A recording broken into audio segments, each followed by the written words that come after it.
Hello बच्चों, कैसे हैं आप सब। आज मैं आपको एक कहावत सुनाती हूँ। करत करत अभ्यास ते जन्मति होत सुजान, रसरी आवत जात ते सिल पे पड़त निशान। अगर हम सच्ची लगन से मेहनत करेंगे तो हमें सफलता अवश्य प्राप्त होगी। हम एक ऐसे बालक के बारे में आज पढ़ेंगे जिसने बहुत मेहनत किया। जो उसे पहले याद नहीं होता वो अब उसे याद होने लगा। तो उसने मेहनत किया और सफलता उसने हासिल की और एक बहुत बड़ा विद्वान भी बन गया। हम पढ़ेंगे आज वरदराज के बारे में।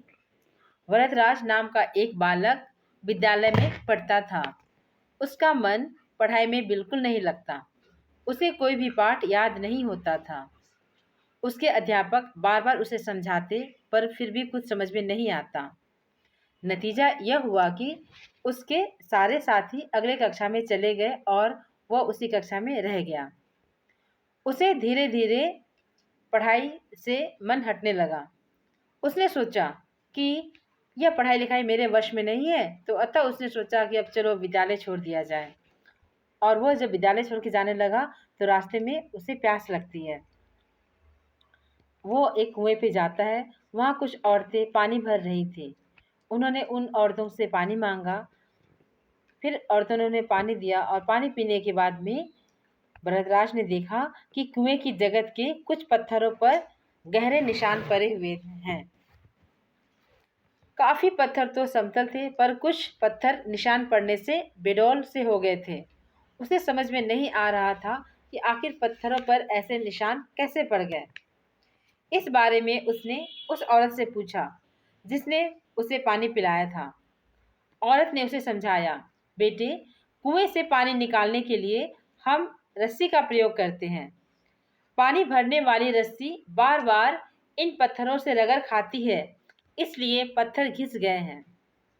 वरदराज की समझ में कुछ नहीं आया। उसने कहा, भला इतनी पतली और नरम रस्सी इन कठोर पत्थरों पर निशान कैसे बना सकती है। तब उस औरत ने उसे समझाया कि बार बार रगड़ खाने से पत्थर भी घिस जाते हैं।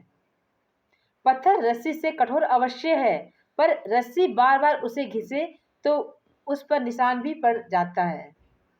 वरदराज को लगा कि अगर एक मुलायम रस्सी कठोर पत्थर पर निशान बना सकती है, तो अगर मैं बार बार पढ़ाई करूं, मेहनत करूं, तो क्या मुझे ये पाठ याद नहीं हो सकता।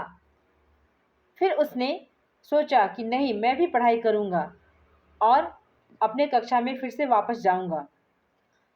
मैं भी बार बार अपना पाठ दोहराकर कक्षा में उत्तीर्ण होकर दिखलाऊंगा। वरदराज नए उत्साह के साथ विद्यालय लौट गया। उसने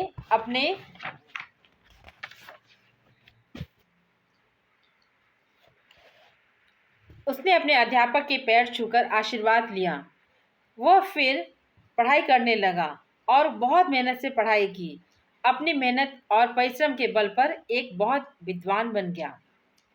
तो बच्चों, इस पाठ से हमने सीखा कि अगर हम मेहनत करते हैं, हमें कुछ याद नहीं होता, पर बार बार हम उसे पढ़ते हैं तो वो हमें अवश्य याद होगा। हमें हमेशा सोचना चाहिए कि हाँ, मैं यह कर लूँगा, मुझसे यह हो पाएगा। और हमें हमेशा अपने आप पर आत्मविश्वास बनाए रखना चाहिए और सदा मेहनत करना चाहिए। मेहनत करने से हमें सफलता अवश्य मिलेगी। तो आशा करती हूँ आपको यह कहानी बहुत पसंद आई होगी। Thank you.